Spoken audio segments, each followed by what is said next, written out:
বিশাল এক পাহাড়ের উপরে এক ঈগল বাসা বানিয়েছিল। ঈগলের বাসায় ছিল তার 4টি ডিম।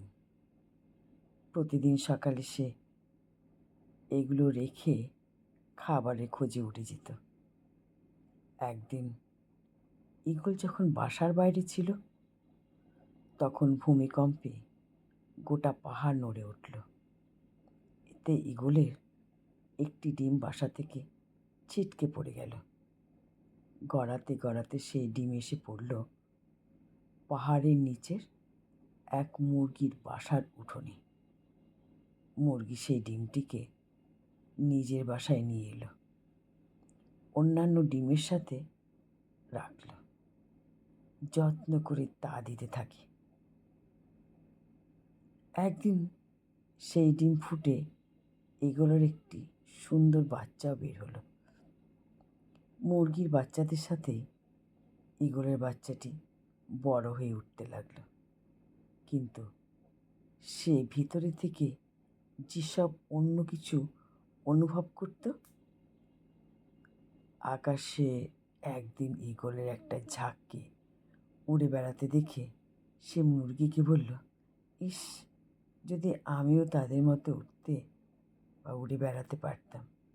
মুরগি হেসে উত্তর দিল, তুমি কিভাবে উড়বে? তুমি তো মুরগি, এবং মুরগি কখনো ওড়ে না। ঈগল মাঝে মাঝে তার স্বগোত্রীয়দের উড়ে বেড়াতে দেখত এবং স্বপ্ন দেখত সেও তাদের মতোই উড়ে বেড়াবে। কিন্তু প্রতিবার সে তার স্বপ্নের কথা জানালে মুরগি বলতো যে এটা একেবারেই অসম্ভব। মুরগির এই কথাটি ঈগল বিশ্বাস করতে শিখল এবং তার জীবনটা বাকি মুরগিদের মতোই কাটিয়ে দিল। অনেক দিন এভাবে কাটানোর পর একদিন সে মরেও গেল।